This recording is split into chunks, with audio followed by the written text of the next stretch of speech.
अलंकापुरी रम्य सिंहासनस्थं पदाम्भोज तेजस्पृदिक् प्रदेशं विदिन्द्रादिदेवै सदा स्तूयमानं समाधिस्थमूर्तिं भजे ज्ञानदेवं। नमो ज्ञानेश्वरा नमो ज्ञानेश्वरा निवृत्ति उदारा सोपान देवा मुक्ताबाई नमो त्रिभुवन पावनी आद्यत्रय जननी देवाच्येयन्तः प्रविश्य मम वाचमिमां प्रसुप्ता संजीवयत्यखिल शक्तिधर स्वधाम्ना अन्यांश्च हस्तचरण श्रवण त्वगादीन् प्राणा नमो भगवते पुरुषाय तुभ्यं जयांचे केलिया स्मरण होय सकळ विद्यांचे अधिकरण तेची वंदो श्री चरण श्री गुरूंचे ते नमस्कारोनी आता संपाद्य ज्ञानंच विधाय भक्तिं विलोकितो येन समाधिराजा वैराग्यवन्तं सुविचारयुक्तं नमामि जोगं शिरसा गुरुं तं भक्तिवैराग्य ज्ञान हे तिन्ही मूर्तिमंत जवळी द्वंद्वातीत शांती क्षमा दया ब्रह्मचारी कली धनमान गृहदेह अशा नशे जातील भरी ऐसे संत नारायण बाबा त्यांशी मी नमन करी शरण शरण जी हनुमंता तुम्हालो रामदूता काय भक्ती त्याच्या वाटा मज दावाव्या शुभटा नमो तया माता पित्याचे पालन नमो तया माता पित्याचे पालन नमो तया पित्याचे पालन नमो तया माता पित्याचे पालन नमो त्या वचना सत्यवदे नमो त्या वचना सत्यवदे नमो त्या वचना सत्यवदे नमो तया माता पित्याचे पालन नमो त्या वचन सत्यवदे को मना गुंतू माया जाळी काळाला जवळे ग्रासावया काळाची उडी पडेल बा जेव्हा सोडविना तेव्हा माय बापा विठाला विठाला विठाला विठाला विठाला विठाला विठाला को मना गुंतू माया जाळी काळाला जवळे ग्रासावया काळाची एवढी पडेल बा जेव्हा सोडविना तेव्हा माय बापा प्रस्तुत प्राप्त स्थळी प्राप्त प्रसंगी कमी करा फक्त म्हणताना विको द्यायचा प्रस्तुत प्राप्त स्थळी कीर्तन रूपी सेवेकरता निवडलेला अभंग महान भगवत भक्त विश्ववंद्य विश्वसंत महाराष्ट्र भूषण जगदोद्धारक जगद्गुरु श्री तुकोबाराय यांच्या अभंग गाथेतील 4 चरणाचा असून उपदेशपर प्रकरणातील असून जगद्गुरु तुकोबाराय या अभंगातून आपल्या मनाला उपदेश करतात विठाला विठाला विठाला विठाला विठाला अभंगावरती बोलण्यापूर्वी थोडासा परिहार द्यायचा म्हणजे तो असा कैलासवासी जानकाबाई राघू बुजळे यांच्या गंगा पूजनाच्या कार्यक्रमाच्या निमित्ताने अर्थात गोड जेवणाच्या कार्यक्रमाच्या निमित्ताने ही हरिनामात्मक कीर्तन सेवा आहे। या कीर्तन सेवेचं जे माझ्याकडे पुष्प आलं ते आमचे आदरणीय हरिभक्तपरायण तात्या महाराज कोथिंबरीत त्यांनी फोन केला आणि ही सेवा करण्याची संधी मिळाली। वैकुंठवासी जानकाबाई राघू बुजळे यांच्या गंगा पूजनाचा हा कार्यक्रम आहे आणि हा कार्यक्रम करणारे त्यांचे तिन्ही सुपुत्र आदरणीय अप्पाराव राघू बुजळे आदरणीय गोपीनाथ राघू बुजळे आणि नवनाथ राघू बुजळे या तिन्ही सुपुत्राच्या वतीने आपल्या मातोश्रीच्या ऋणातून उत्तीर्ण होण्यासाठी शास्त्राने सांगितलेला अगदी शास्त्रीय विधिवत सर्व विधी पार पाडलेला आहे त्यांनी। कारण हे गंगा पूजन गोड जेवण असेल श्राद्ध असेल पिंडदान विधी असेल तर्पण विधी असेल हे कर्मशास्त्र आहे। शास्त्राने घालून दिलेले काही नियम आहेत की आपले आई वडील ज्या तिथीला गेले त्या तिथीला त्यांच्या नावाने पिंडदान करणे तर्पण विधी करणे अर्थात वर्ष श्राद्ध विधी करणे हे शास्त्राने सांगितलेला हा विधी आहे आणि तो विधी प्रत्येक मुलाचं कर्तव्य आहे की आई वडील आपले गेले असताना त्यांच्या निमित्ताने कीर्तन असेल, पिंडदान विधी असेल, भजन असेल, एवढंच नाही, अन्नदान असेल, हा सर्व विधी सांगितलेलाच आहे. आणि त्या निमित्तानं हरिनामात्मक कीर्तन सेवा आहे. कीर्तन सेवेसाठी सर्व आदरणीय महाराज मंडळी, आदरणीय आमचे परमार्थ प्रेमी, आम्ही ज्यांच्याकडं पाहत पाहत परमार्थ करत आलोत, आमचे आदरणीय आपल्याच गावातील एक ज्येष्ठ श्रेष्ठ वयोवृद्ध तपोवृद्ध आमचे आदरणीय आप्पासाहेब मामा कोथिंबिरे मामांची उपस्थिती आहे. दुसरे आमचे हरिभक्त पारायण पंढरीचे निष्ठावंत वारकरी आमचे मुंजा पाटील हेही उपस्थित आहेत. आणि सुंदर अशी ज्यांना आता चाल म्हणली, आमचे महाराष्ट्रातील दिग्गज गायन सम्राट असणारे आमचे माऊली महाराज जगताप महाराजांनाही धन्यवाद. तसेच आपल्याच गावातील युवा कीर्तनकार, संगीत विशारद, संगीत अलंकार आमचे आदरणीय उद्धव महाराज कोथिंबिरे तेही आहेत. आणि या कार्यक्रमाचं नियोजन करणारे, सर्वांना एकत्रित आणणारे आमचे आदरणीय तात्या महाराज कोथिंबिरे हेही उपस्थित आहेत. बाकी ज्यांचे काही नावं माहीत नाहीत मला. सर्व गावातील भजनी मंडळी, परिसरातील काही पाहुणे भजनी मंडळी आले असतील, सर्वांच्या चरणात मस्तक विनेकरी बाबा आहेत. सगळ्याची नाव पाठ कराय काय मला काय तुमची ग्रामपंचायत लाडवायच नाही होय मामा. आणि वैकुंठवासी नामदेव आप्पा श्यामगावकर ते म्हणायचे, पकवाजा म्हणजे कीर्तन करायचा नवरा असतो. जसा बरोबर आहे नाही, कारण पकवा जर नसेल तर महाराज कीर्तनाला काय रंग नाही. आणि असे आपल्याच गावातील एक मृदंग विशारद आमचे आदरणीय, आम्ही सोबत आळंदीला शिक्षण घेतलं, आमचे दयानंद महाराज वैरट महाराजांची उपस्थिती आहे. आणि गावचा कार्यक्रम आहे म्हटल्यास ते म्हटले आवर्जून उपस्थित राहिले आणि राहिले पाहिजे गावातला कार्यक्रम, बरोबर आहे नाही.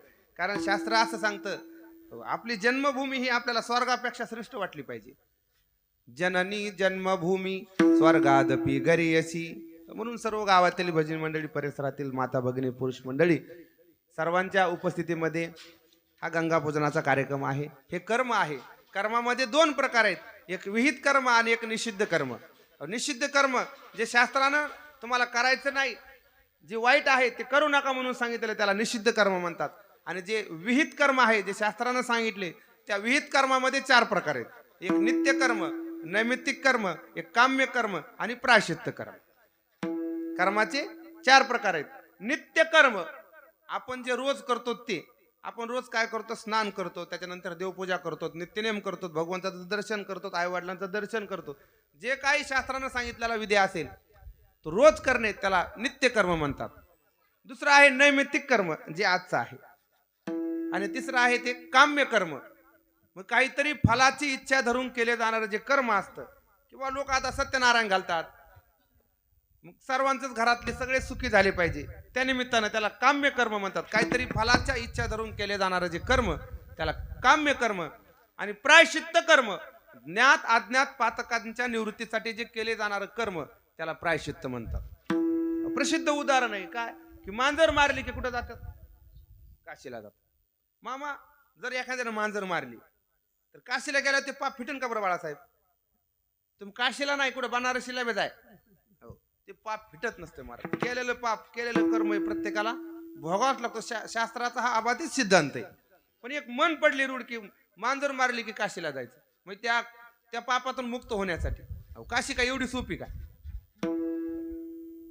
म्हणून फलाची काहीतरी त्या प्रायश्चित्तातून मुक्त होण्यासाठी जे केलेलं जातं त्याला म्हणतात प्रायश्चित्त कर्म. आणि आजचं जे कर्म आहे त्याला नैमित्तिक म्हणतात. काहीतरी निमित्ताला धरून जे केले जाणारं जे कर्म असतं त्याला नैमित्तिक कर्म म्हणतात. आजचा दिवस हा नैमित्तिक कर्मामध्येच येतो. आज निमित्त काय आहे? कैलासवासी, वैकुंठवासी जानकाबाई यांच्या गंगा पूजनाचा, अर्थात गोड जेवणाचा हा विधी आहे, हा कार्यक्रम आहे.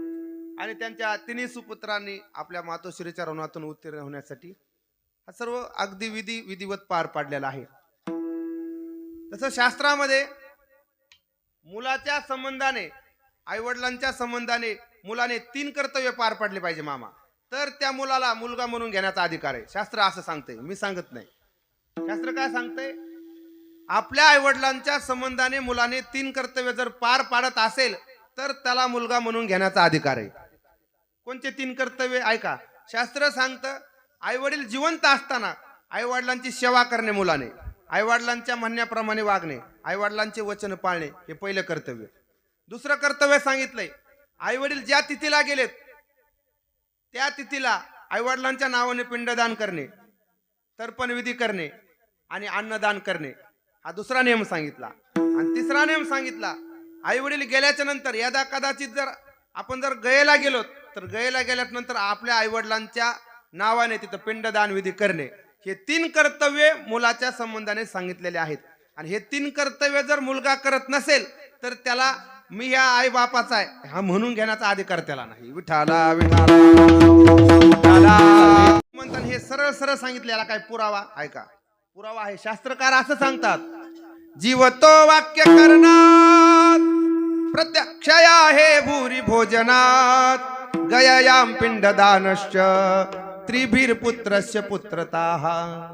शास्त्रामध्ये सांगितलंय, जीवतो वाक्य करणात क्षया हे भूरी भोजनात गयायाम पिंडदानश्च त्रिभीर पुत्रस्य पुत्रताः. तर त्याला पुत्र म्हणून घेण्याचा अधिकार आहे.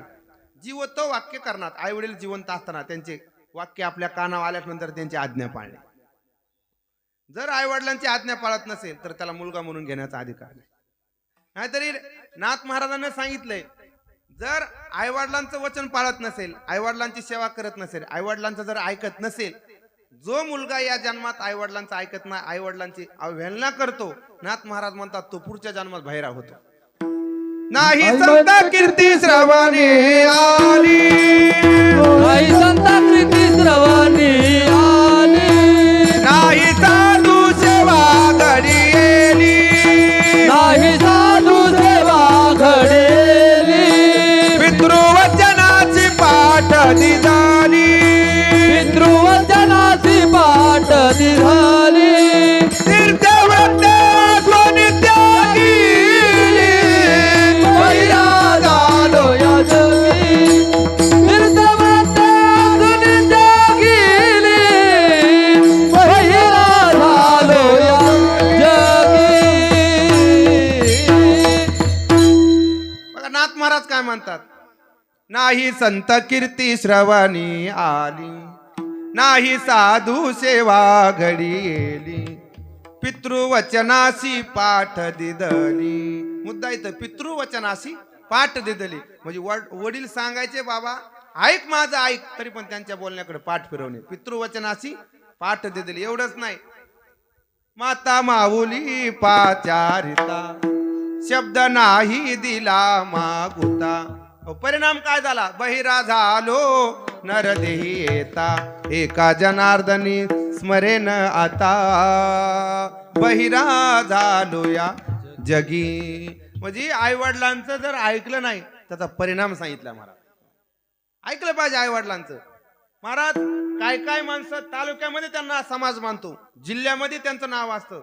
एवढंच नाही, अख्खं गाव त्याला मानतं. गाव जरी मानत असेल म्हणजे गावात त्याला सर्व लोक आदरणीय मानतात. म्हणजे तालुक्यात गेला तर आमदार साहेब उभे राहतात, त्या गेला तर.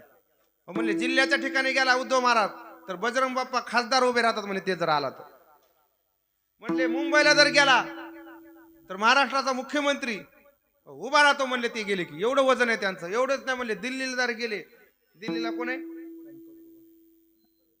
पंतप्रधान नरेंद्र मोदी सुद्धा त्यांना बसाय खुर्चीतात म्हणे शेजारी. एवढं वजन आहे. एवढंच नाही, म्हणले ते जर स्वर्गात गेले तर इंद्र उभा राहतो, सत्य लोकात गेले तर ब्रह्मदेव त्यांना विचारतो. एवढं त्याचा अधिकार आहे. पण ज्ञानोबराय म्हटले तो आई वडिलाला सांभाळतो का? म्हणले आई वडिलाला नाही सांभाळत. मग ज्ञानोबराय म्हणले मग आमच्या दृष्टीने मूर्ख आहे म्हणले तो. जर एवढे जर त्याला लोक मानित असतील आणि जर हा जर आई वडिलाला सांभाळत नसेल तर ज्ञानोबराय म्हणतात मग आमच्या संत वाङ्मयाच्या दृष्टीने तो मूर्खाच्या यादीमध्ये जमाय. ऐका ज्ञानोबरायची ओवी. घरी माता पितरा धड बोली नाही संसारा, येर विश्वभरा आदरा, येर विश्वभरा आदरा परंतु मूर्खो जैसा. ज्ञानोबराय म्हणतात सगळं विश्व मानतंय, पण तो जर आई वडिलाला सांभाळत नसेल तर आमच्या दृष्टीने तो मूर्ख आहे. येर विश्वभरा आदरा मूर्खो जैसा. म्हणून आई वडिलांचं एवढं महाराज सांगितलेले. महाराज सकळ तीर्थाचे धुरे जे का जाण माता पितरे, तया सेवेशी किर शरीरे लोन कीजे. म्हणून पहिला मुद्दा आहे जीवतो वाक्य करणार. हे आई वडिलांचं ऐकलं पाहिजे जिवंत असताना. हे पहिलं सेवा ही आई वडिलांची सांगितलेली आहे. पहिलं कर्तव्य आई वडिलांची सेवा करणे, आई वडिलांचे वचन पाळणे. दुसरं कर्तव्य प्रत्याब्दी भूरी भोजनात अब्द म्हणजे वर्ष. प्रतिवर्षी आईवडिलांच्या नावाने श्राद्ध विधी असेल, पुण्यस्मरण असेल, त्या निमित्ताने जे आईवडील ज्या तिथीला गेलेत त्या तिथीला धरून पुण्यतिथी करणे, श्राद्ध विधी करणे. त्या निमित्तानं शास्त्र सांगतंय पंचकृषी जेव घाला. मामा पंचकृषी जेव घाला. पण जर तुमची अवकात नसेल पंचकृषी जेव घाला तर म्हणले गाव जेव घाला. एक जण म्हणला त्यांची गाव जेव घालण्याची परिस्थिती नाही. म्हटले मग 5 वारकरी जेव घाला. काही जण म्हटले 5 वारकरी जेव घालीत नाही, म्हणजे घालू शकत नाही. म्हटले मग 1 अतिथीला जेव घाला. पित्र 1 पितर म्हणले ते बी होणार नाही, मला बायकोच ऐकत नाही. मला अवघड दिसायला, मला 1 बी जेव घालणं होत नाही अतिथी. मग काय कर म्हटले 1 गोग्रास म्हणजे 1 गायला फक्त 1 घास दे पितरांच्या नावाने, तरी पितर तृप्त होतील. म्हणले गाय बी नाही, म्हणले होती ती पाहुण्याला दिली, गाय बी नाही. म्हटले मग काय कर 1 गुळाचा खडा घे आणि विस्तावर ठेव, अग्नीवर ठेव आणि पाणी फिरव पितरांच्या नावानं, तरी पितर तृप्त होतील. ते म्हणला गुळाचा खडा बी नाही, आता त्याला मुंग्या लागल्या. म्हणलं ते बी करू शकत. म्हणले मग गंगेमध्ये जा, कमरा इतका पाण्यात उभा राहा आणि गंगेचंच पाणी घे आणि गंगेला समर्पित कर पितराच्या नावाने. ज्ञानोबा म्हणतात ना, गंगेचे उदक जैसे अर्पिजे पितर उद्देशे, तरी पितर तृप्त होतील. ते म्हणला पाण्यात भीती वाटते, पाण्यात बी जाऊ शकत नाही. म्हटले मग काय कर दक्षिण दिशेला जाय, दक्षिण दिशे करून तोंड करून उभा राय, पूर्ण नग्न अवस्थेमध्ये एखाद्या झाडाच्या अवघडाच्या आड उभा राय आणि दक्षिण दिशेला जाऊन 3दा बोंब मार पितरांच्या नावानं, तरी पितर तृप्त होतील. केले कर्मांतर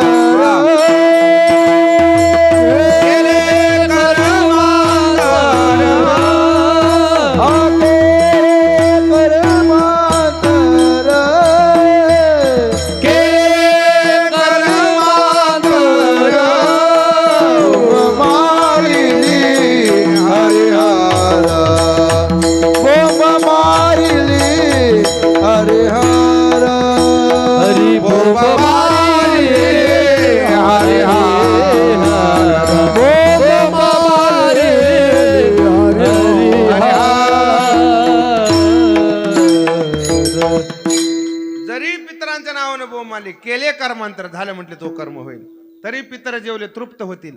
पण ते म्हणला ते मी करू शकत नाही. म्हटले मग एक काम कर, म्हणजे तुझ्या गावात विहीर आहे का? म्हणला घरासमोरच आहे म्हटलं मोठी विहीर. म्हणजे मग विहिरीवर जाय, उभा राय, कमरा एवढा मोठा दगड घे आणि कमराला बांध, पॅक चांगला ताराने बांध असा उडी आणि उडी टाक. ते मला मरण ना. मग म्हणले तो तेवढाच अधिकार आहे आता मारायचा. मग तू आई वडिलांच्या नावाला तर एवढं करू शकत नाही. मायबापानं कमवलेली जमीन चपात्या चुरू हाणतो तुपामध्ये आणि आई वडिलांच्या श्राद्धा दिवशी गावाला निघून जातो. प्रत्येकाला जे कर्तव्य, सुनानं सुद्धा सासूचं श्राद्ध असलं की आवडीने केलं पाहिजे. श्राद्ध कशाला म्हणतात बाळासाहेब? श्रद्धा या क्रियेते येतच श्राद्ध. जे श्रद्धेने केलं जातं त्याला श्राद्ध म्हणतात. उग बळत जीवा आलंय म्हणून नाही. सासू सासरे असतील, त्यांना कमवलं ना तुमच्यासाठी, त्यांच्या ऋणातून उत्तीर्ण होण्यासाठी काहीतरी केलं पाहिजे ना. म्हणून या तिन्ही सुपुत्राने आपल्या मातोश्रीच्या ऋणातून उत्तीर्ण होण्यासाठी शास्त्राने सांगितलेला सर्व विधी शास्त्रवत पार पडलेला आहे. आणि त्या निमित्ताने ही हरिनामात्मक कीर्तन सेवा आहे. आणि सेवेसाठी अभंग निवडला आहे. अभंगातून मनाला उपदेश करतात. नको नको मना गुंतू माया जाळी, काळ आला जवळी ग्रासावया, काळाची हे उडी पडेल बा जेव्हा, सोडविना तेव्हा माय बाप. तुकाराम महाराजांनी मनाला उपदेश केलाय. कारण जगद्गुरु तुकोबरा आहे, गाथ्यामध्ये बरेचसे काय प्रकरण आहेत, त्यातलंच हे उपदेशपर प्रकरण आहे. ज्या अभंगामध्ये तुम्ही हे करा, असं असं करा, असं असं करू नका, असं ज्या अभंगात सांगितलेलं असतं त्याला उपदेशपर प्रकरण म्हणतात. तसं या अभंगामध्ये तुकोबराने आपल्या मनाला उपदेश केलाय. फक्त मनालाच केलाय का? तुकोबराचे असे अनेक अभंग आहेत. तुकोबरायने जनाला उपदेश केलाय, तुकोबरायने संतांना उपदेश केलाय, तुकोबरायने ऋषी मुनींना उपदेश केलाय, मुक्तांना उपदेश केलाय. काही अभंगामध्ये तुकोबरायने जनाला सुद्धा उपदेश केलाय. ऐके रे जना तुझ्या स्वहिताच्या खुना, पंढरीचा राणा मना माझे स्मरावा. जनाला तुम्हा आम्हाला सुद्धा उपदेश केला महाराज. उपदेश उपदेश उपदेश म्हणजे तरी काय? हिताचं सांगणे, कल्याणाचं सांगणे, उद्धाराचं सांगणे, असं जर सांगत असतील मग तो कोणी बी असू द्या, ते संतच असले पाहिजे असं नाही. आपल्यापेक्षा लहान जरी असला, वयानं जरी लहान असला, कुळानं जरी लहान असला, जातीनं जरी लहान असला, हिंद जातीतला जरी असला, तरी पण तो कल्याणाचा उपदेश करत असेल, हिताचा उपदेश करत असेल, आपल्या उद्धाराचा उपदेश करत असेल, तरी तो उपदेश घेतला पाहिजे. कोणी असू द्या. तुकोबराय म्हणतात उपदेश कोणाचा बी असू द्या, चांगला असेल तो माणसाने घेतला पाहिजे. उपदेश तो भलत्या हाती झाला चित्ती धरावा, झाला चित्ती धरावा, झाला चित्ती धरावा.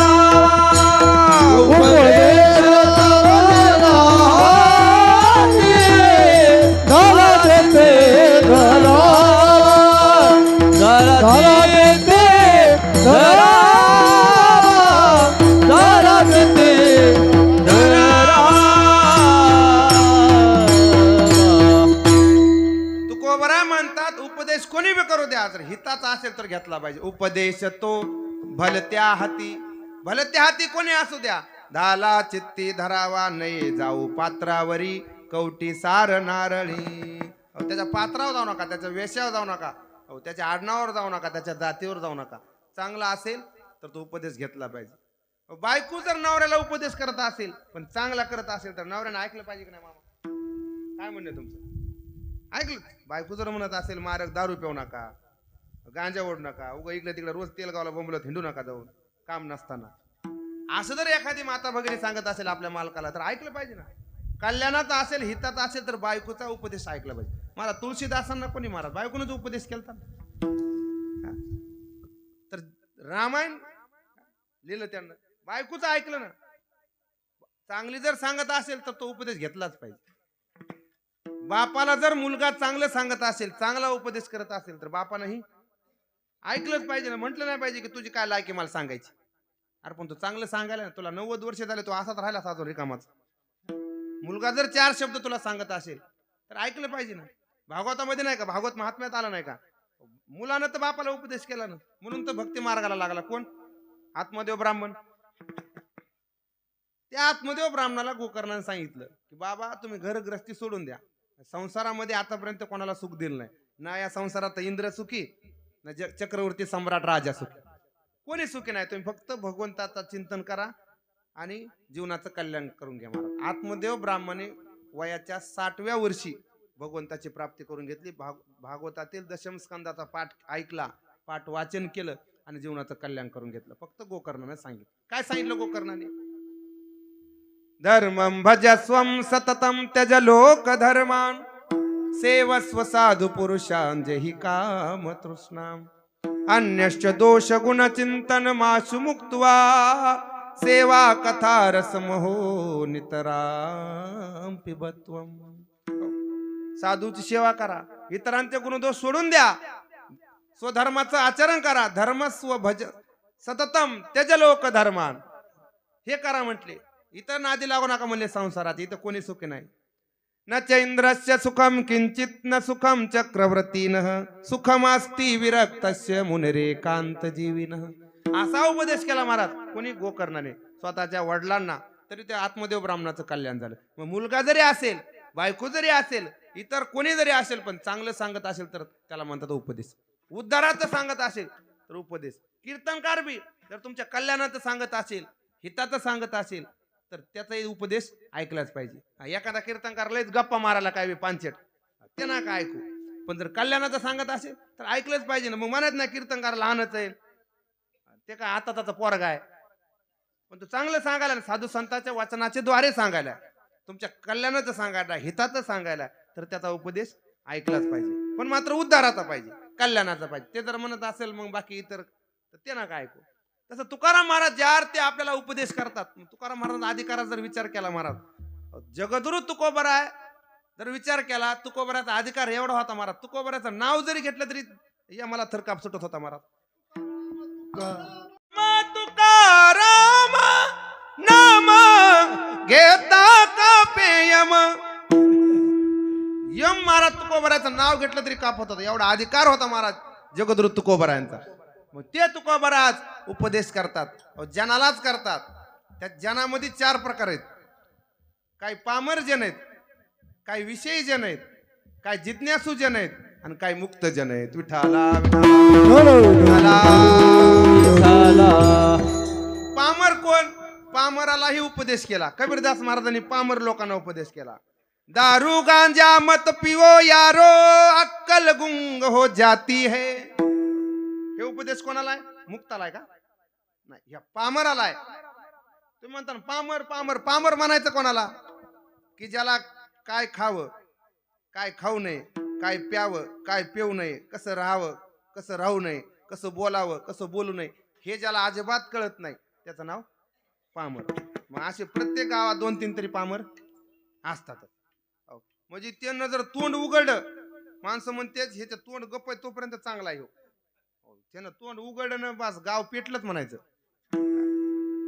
त्याला म्हणतात पामर. म्हणजे बोलण्याची अक्कल नाही. बसला बैठकीत की बस बैठकीचा धिंगाणाच. म्हणजे स्वैर जीवन जगणारा त्याचं नाव पामर. आपल्याच मनाने अंगा मनाशी रुचावे, हे तुलेनी कृत्या कृत्य नाठवे, जो करणी याचे नावे भलतेची करी. करणी याचे नावे भलतेची करी, त्याला म्हणतात पामर. या पामरालाही उपदेश केला. दारू गांजा मत पिओ यारो, अक्कल गुंग हो जाती है. दुसरा आहे विषयी. त्या विषयीला सुद्धा उपदेश केला महाराज. पामरापेक्षा विषयी जरा बरा. हा बी विषयच भोगतो, भोगच भोगतो, पण हा जरा उत्कृष्ट दर्जाचे भोग भोगतो. म्हणजे सुधारित आवृत्ती पामराचीच हा विषय. म्हणजे ह्या लोकातले भोग भोगत नाही, हे स्वर्गातले भोग भोगतो. म्हणती संसारी जन्मीजे, यज्ञ याग कर्म कीजे, मग स्वर्ग सुख भोगीजे मनोहर. हा सुद्धा विषयच भोगतो, पण हा स्वर्गातले.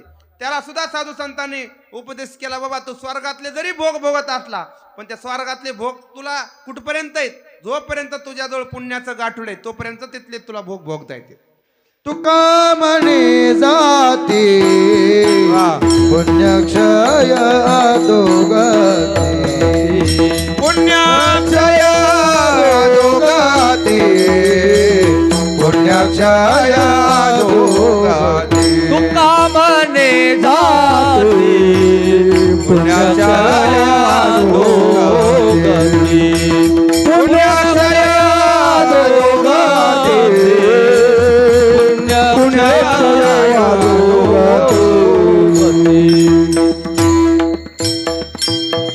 त्या स्वर्गातील भोग भोगणाराला ते सुद्धा विषयीच आहेत, पण ते विषय हे स्वर्गातले भोग भोगतात. त्यांना सुद्धा साधू संतांनी सांगितलं तिथं पुण्य आहे तोपर्यंतच तिथं राहता येते. मग तया पुण्याची पावटी सरे, इंद्रपणाची उटी उतरे, येऊ लागती माघारे आपोआपल्या मतदार संघा. मृत्यू लोका मतदार संघ नाही, ते बी 5 वर्षात तिथेच माघारे. येऊ लागती माघारे मृत्यू लोका. पुण्य संपलं की त्यांना खाली महाराज. इथं आलाच अधोगती, तुका म्हणे जाती आणि पुण्यक्षय अधोगती. म्हणून त्यांना सुद्धा सांगितलं तिथल्या भ्रमात राहू नका. म्हणजे पामराला उपदेश केला, विषयीला उपदेश केला आणि जिज्ञासूला सुद्धा उपदेश केला महाराज. जिज्ञासूला सुद्धा सांगितलं की तुम्ही भगवंताच्या प्राप्तीसाठी मार्गाला लागा. जिज्ञासूला सुद्धा उपदेश केला साधू संतांनी. जिज्ञासूच्या नंतर तुकोबरायांनी मुक्ताला पण उपदेश केला. एक अभंग आहे ज्ञानोबरायांचा. ज्ञानोबरायन त्याच्यामध्ये जे ब्रह्मज्ञानी आहेत, योगी आहेत, जे ध्यान करणारे आहेत, महात्मे आहेत, सगळ्यालाच उपदेश केला मला त्या अभंगामध्ये. गाते श्रोते आणि पाहते, चतुर विनोदे दुष्चिते, सोहम भावी पूर्ण ज्ञाते, या सकळा ते विनवणी. सगळ्याला विनवणी केलंय. करा विठ्ठल स्मरण, नामरूपी अनुसंधान. नाम घ्या, भगवंताचं नामस्मरण करा. म्हणजे मुक्ताला सुद्धा उपदेश केलाय. पामर वैकुंठवासी रामनाथ गुरुजी परभणीकर 4 व्याख्या करायचे म्हण. सामान्य लोकांना कळणार. पामर कोणाला म्हणायचं? ज्याला वेश्येचा छंद त्याला पामर म्हणायचं. ज्याला बायकोचा छंद तो विषयी, ज्याला गुरुचा छंद तो जिज्ञासू, ज्याला देवाचा छंद तो भक्त, आणि ज्याच्या जीवनात छंदच उरला नाही तो मुक्त. विठाला विठाला विठाला. उपदेश केला तुकोबराने, पण आजच्या अभंगामध्ये तुकोबराने या अभंगात फक्त मनाला उपदेश केलाय. काय उपदेश केलाय? अभंगाचं पहिलं नको नको मना गुंतू माया जाळी, नको नको मना गुंतू माया जाळी. नको नको मना गुंतू माया जाळी. नको नको मना गुंतू माया जाळी. ओ नको नको मना गुंतू माया जाळी, नको नको मना गुंतू माया जाळी.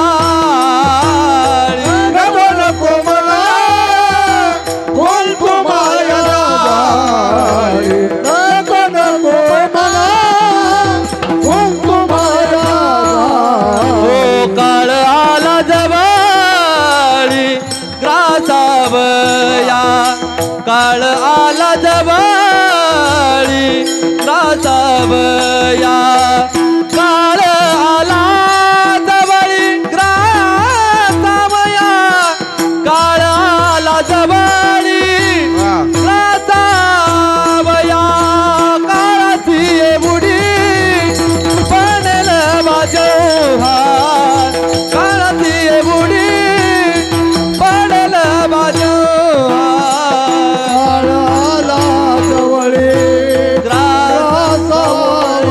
ओ काळ आला जवळी ग्रासावया, काळ आला जवळी ग्रासावया, काळाची बुडी पडेल माझ्या, काळाची बुडी पडेल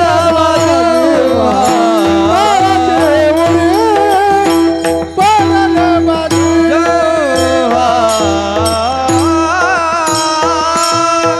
तुकोबराने उपदेश केला, नको नको मना गुलतू माया जाळी, काळ आला जवळी ग्रासावया, काळ आला जवळी ग्रासावया. हे मना ऐक, या माया जाळामध्ये गुंतू नको. अगदी तळमळीने कळवळीने सांगितले, तशी चाल म्हटली. नको नको मना गुंतू माया जाळी. कधी कधी तुकोबाराने मनाला लय फटकारले महाराज, कारण माणसाच्या अधोगतीला कारण मनच आहे आणि माणसाच्या उद्धाराला कारण मनच आहे. कारण मनाच्या बाबतीत जर बोलायचं झालं, आपण किती बी वरल्या लेवलला जर गेलो, मोठ्या पदावर जरी गेलो, वर गेल्यानंतर सुद्धा कधी मन धोका देईन. बऱ्याच जणांना वरून खाली आणले, दन दिशेने आदळले या मनानं. प्रत्येक माणसाचं महाराज त्याच्या अधोगतीला कारण मनच आहे. बरं, मन असं आहे, मन हे अगोदर कुठलीही क्रिया करत असताना ती आधी माणसाच्या मनात येते. माणसं काय म्हणतात, माझ्या मनात जर आलं ना त्याचं नव्हतं करून टाक. मनात जर आलं तर लात काढीन तिथं, लात मारीन तिथं पाणी. असे माणसं डोंगराळ भागात न्यायला पाहिजे. असे म्हणणारे काय, लात मारीन तिथं. आता दुष्काळात नाही तिकडे, चांगल्या दुष्काळ पट्ट्यामध्ये मारा म्हणत लाता कुसळाव किती मारायचं तर लात काढ. बोलता बोलता म्हणतात ना, कुठलीही गोष्ट अगोदर आपल्या मनात येते. मनात आल्याच्या नंतर मग वाणीच्या द्वारा ते प्रगट होते. मग नंतर आपापल्या हाताला बाकीच्या इंद्रियाला उपदेश करतात. ज्ञानोबराय म्हणतात, अगोदर आपल्या मनात येते, ज्ञानोबरायची उभी, मग ते वाचा तिटी करासी. त्याच्या अगोदर ज्ञानोबराय म्हणतात, आधी मनवणीची उटी, मग ते वाचा दिटी करासी. मनात आलं की मग इंद्रियाकडे जातं, मग नंतर तिथून पुढे सुरू होतं. पण मनात कुठलीही गोष्ट, कारण मन असे महाराज, या मनाने भल्या भल्याला धोका दिलाय. म्हणून परमार्थामध्ये आल्यानंतर परमार्थ परमार्थ हा शरीरासाठी नाही, परमार्थ शरीरासाठी नाही, परमात्मा आत्म्यासाठीही नाही परमार्थ. कारण आत्मा नित्य मुक्तच आहे, त्याला काय मुक्त करायची गरज नाही. आणि शरीर तर नश्वर आहे, हे शरीर जड आहे. मग परमार्थ कोणासाठी? तर परमार्थ फक्त मनासाठी. मन करा रे प्रसन्न सर्व सिद्धीचे कारण, मोक्षात वा बंधन सुख समाधान इच्छा ते. मन एव मनुष्यानाम कारणम बंध मोक्षयो. मनावरच अवलंबून आहे. गती यादो गती मनाची हे युक्ती, मन लावा एकांती साधू संगी.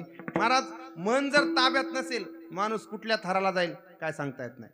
या मनाच्या जर मागे गेलं तर निश्चित माणसाचा घातच आहे. मला अहो करणी शुद्ध मना, करणी शुद्ध मना, करोनिया शुद्ध मन, करोनिया शुद्ध मन, करणी शुद्ध मना, करणी शुद्ध मना, करणी अशुद्ध मन, करणी अशुद्ध मन. नारायण स्मरावा, नारायण स्मरावा.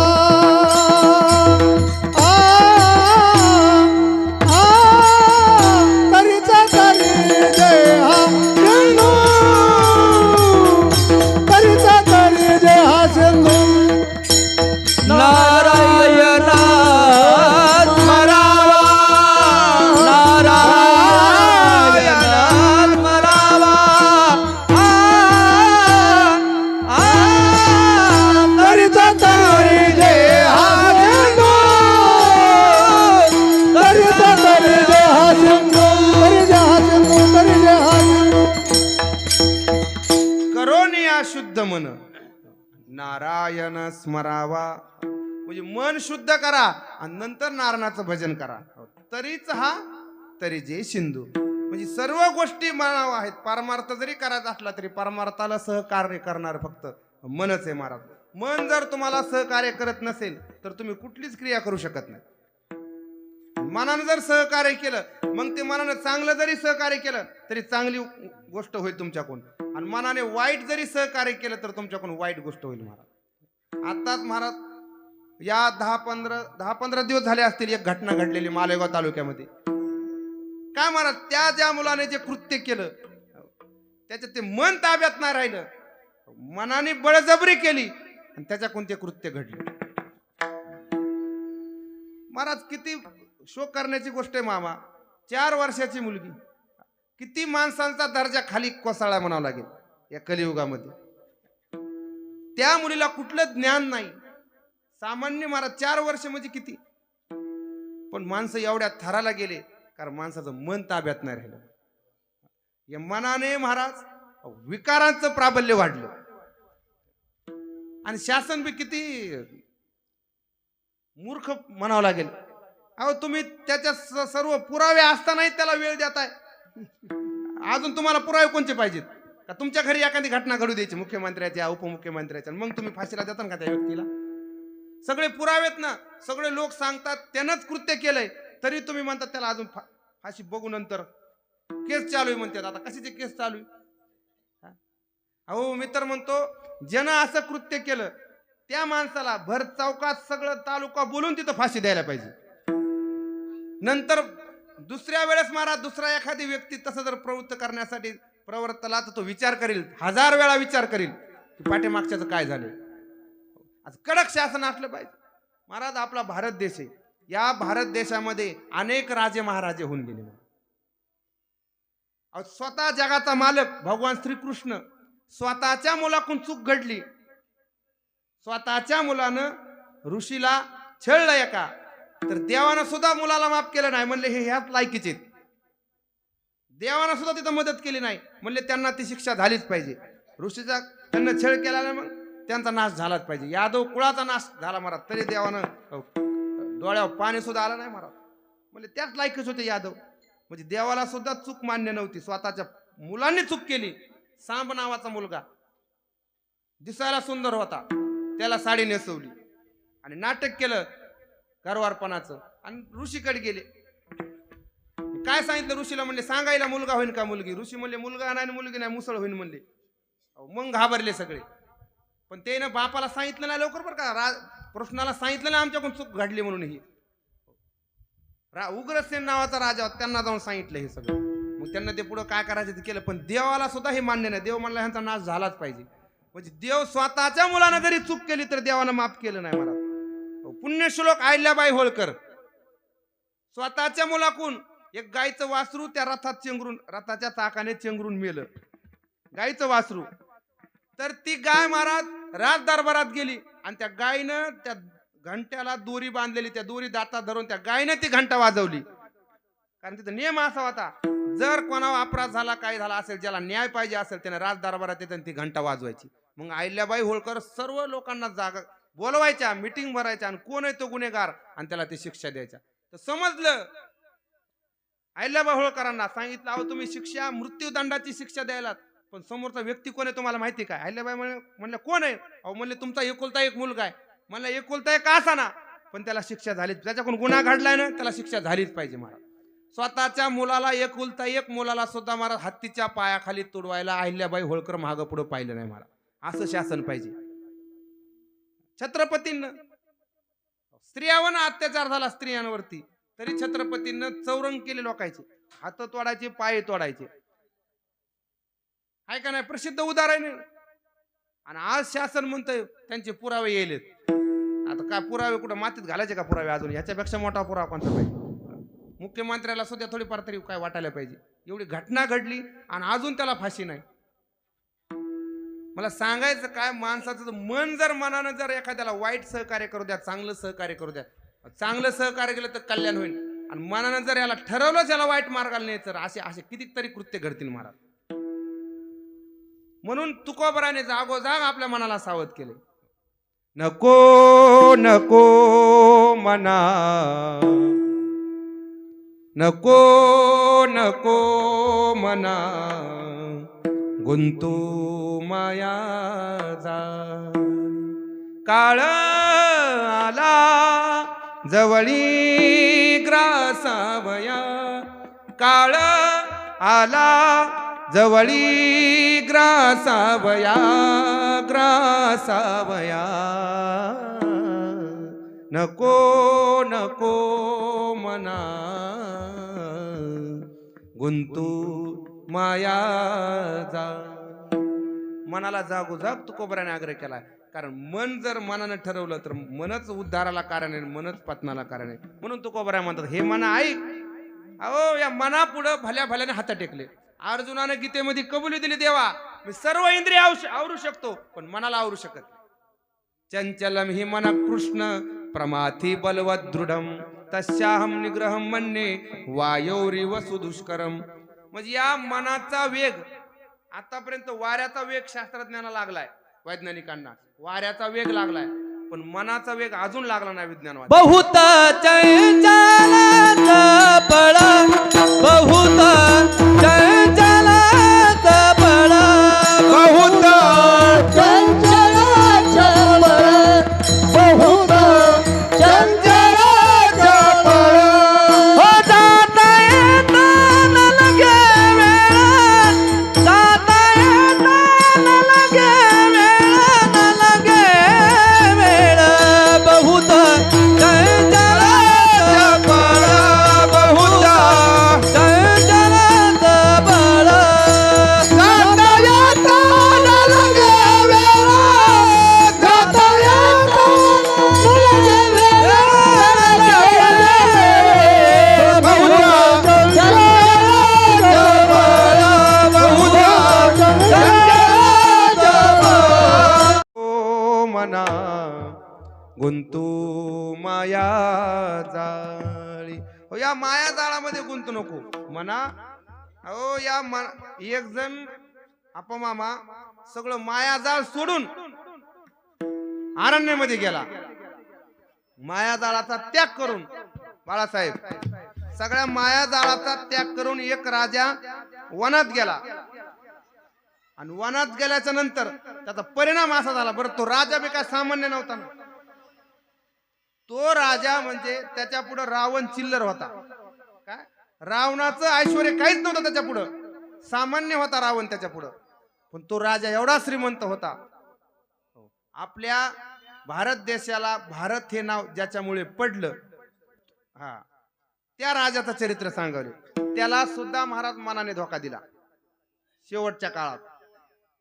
आपल्या भारत देशाचं नाव पहिले भारत नाव नव्हतं, याला पहिलं अजनाब खंड म्हणायचे. अजनाब खंड भागवतात आलेला विषय हा, याला अजनाब खंड म्हणायचे. मग भारत नाव का पडलं? कारण त्या भारताने असं राज्य केलं या देशामध्ये, एवढं जबरदस्त राज्य केलं, कोणालाच चिंता नव्हती, कशाची चिंता नव्हती. एवढा ऐश्वर्य संपन्न होता राजा महाराज. तो राजा कोणाचा जावाई होता माहिती का? इंद्राचा जावाई होता. इंद्राचा इंद्राचा नाही, त्याचे वडील इंद्राचे जावाई होते ऋषभदेव. या भारतामध्ये 3 भारत होऊन गेले, 3 भरत. एक पहिला दुष्यंत नंद भरत, नंतर दशरथ नंदन भरत, आणि हा ऋषभनंदन भरत. हा ऋषभनंदन भरत ऋषभदेवाचा मुलगा होता. हा भरत, ऋषभदेवाला 100 मुलं होते. आणि ऋषभदेव असे सामर्थ्यवान होते, इंद्रानं त्यांच्यावरती एवढं आक्रमण केलं. इंद्रानं ऋषभदेवाच्या राज्यात पाऊस पाडला नव्हता, कारण त्याचं वैभव वाढन म्हणून ऋषभदेवाचं. तर ऋषभदेवानं स्वतःच्या सामर्थ्याने स्वतःच्या राज्यात पाऊस पाडला. आणि नंतर इंद्राला सामर्थ्य कळालं, म्हणून त्याच्यानंतर इंद्रानं स्वतःची मुलगी जयंती ही ऋषभदेवाला दिली. म्हणजे हा ऋषभदेव इंद्राचा जावई होता. आणि त्या ऋषभदेवाचा मुलगा हा भरत. त्या राज्याचं वर्णन जर केलं, 18 भार वनस्पती फले फुले ओळती. 18 भार वनस्पती फळे फळे ओळती. 22 त्या पोखरणी नदी गंगा वाहते. 22 त्या पोखरणे नदी गंगा वाहते. ज्या घरी कुल स्त्रिया राज राणे व संपते. घरी कुल स्त्रिया राज राणे व संपते. हे सुख सांडलिया कासया योग सेविती. हे सुख सांडोलिया असया योग सेविते. हे सुख सांडलिया कासया योग सेविती. हे सुख सांडोलिया कसया योग सेविते.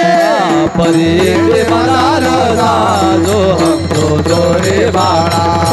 परियद मदार जो हम जो रे बाळा. परियद मदार जो हम जो रे बाळा. परियद मदार जो हम जो रे बाळा.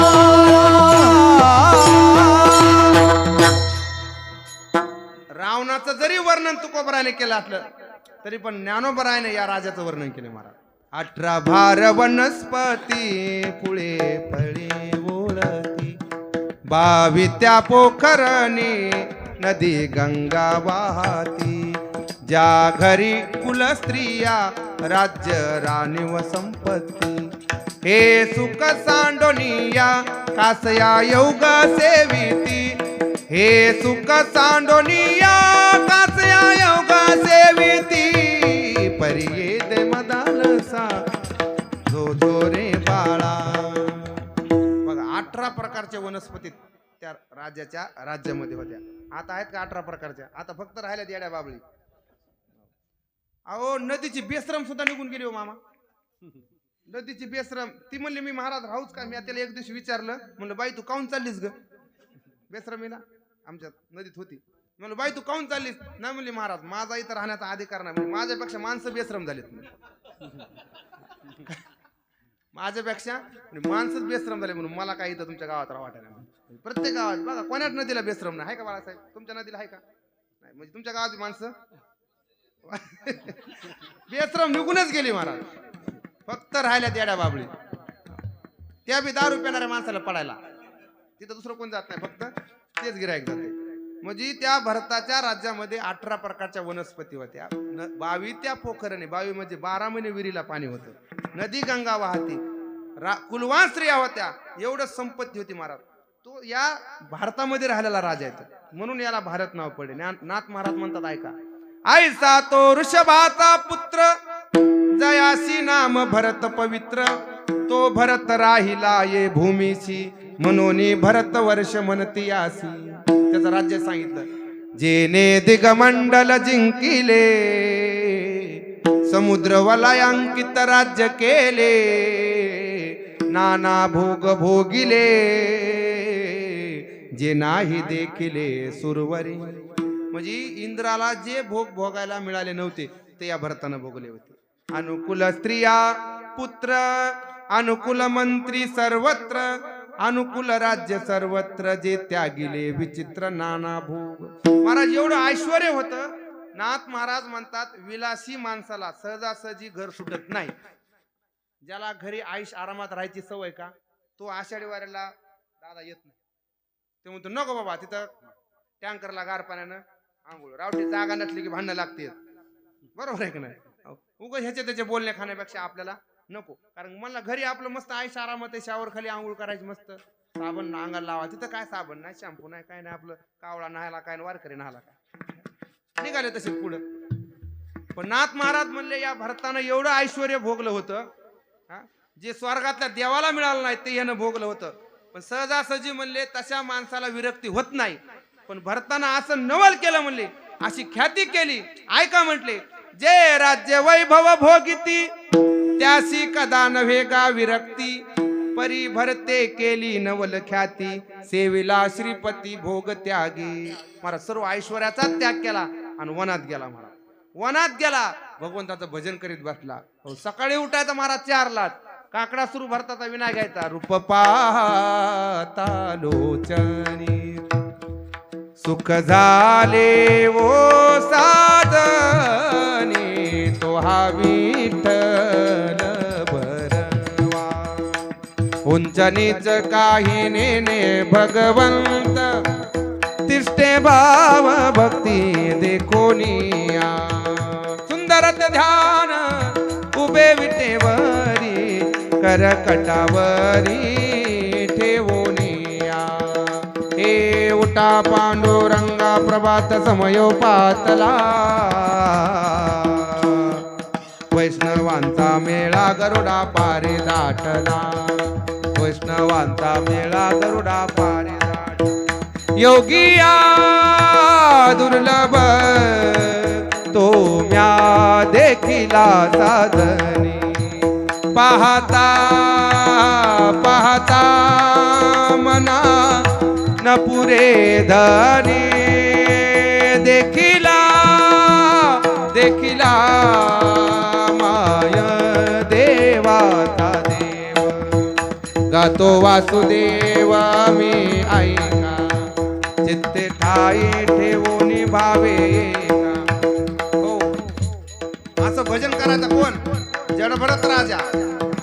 हे भजन करत करत महाराज एक दिवस गंडकी नावाच्या नदीवर स्नानाला गेला. ही गंडकी नावाची नदी कुठे आहे? नेपाळ मध्ये. स्नानाला गेला आणि गंगेला अर्घ्य देत असताना ज्यावेळेस पाणी घेतलं, अर्घ्य सोडणार तेवढ्याच वेळामध्ये एका सिंहानं डरकाळी फोडली आणि एका हरणीचा गर्भ पाण्यामध्ये गळून पडला उडी मारत असताना. आणि तो गर्भ भरताच्या हातात लागला आणि गर्भ हातामध्ये आला आणि विना खाली पडला. भजन थांबलं. काकडा थांबला. का थांबला? आता विना बाजूला गेला आणि ते हरिण जवळ आला. तुम्ही म्हणता मग पशु पक्षावर दया करायची नाही का? तुकाराम महाराजांनी सांगितले ना, ताणल्या जीवन भूत दया गाई, पशुचे पालन ताणल्या जीवन म्हणा माझी. मग प्राण्यावर दया करायची नाही का?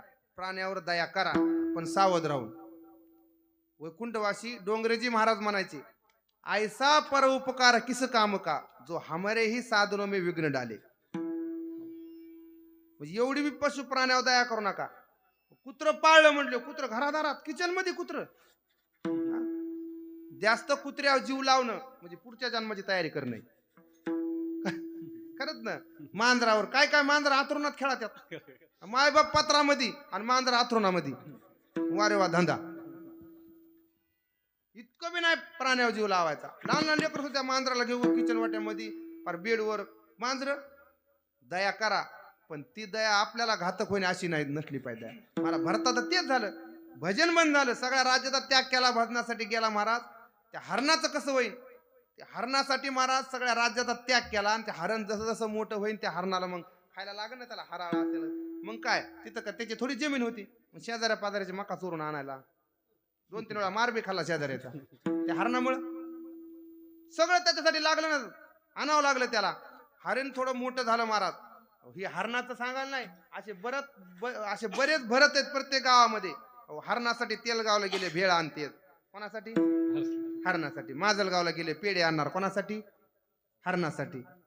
चला म्हणलं वारीला, नाही म्हणले आमच्या हरणाचा पेपर आहे. म्हणले चला दिंडीत, नाही म्हणले आमच्या हरणी घरी आली.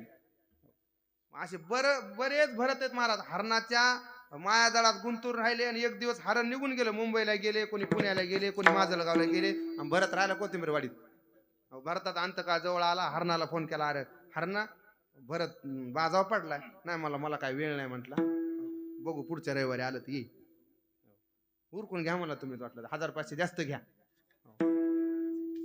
म्हणजे तो भरत गुंतून राहिला. तसेच असे बरेच भरत आहे गुंतून पडलेले. त्या भरताचा अंतकाळ जवळ आला, आणि ध्यान लागलं माझ्या हरणाचं कसं होईल, माझ्या हरणाचं कसं होईल, माझ्या हरणाचं कसं होईल म्हणणं. तिथं जी मनानं महाराज घाला तो घातला वासने, वासने घाला तो घातला वासने, वासने घाला तो घातला वासने, वासने घाला तो घातला वासने. जड भरित राजा हरणे भागेला, जड भरित राजा हरणे भागेला, घाला तो घातला वासने, वासने घाला तो घातला वासने. जड भरत राजा हरणी गर्भ गेला, जड भरत राजा हरणी गर्भ गेला, घाला तो घातला वासने, घाला तो घातला वासने.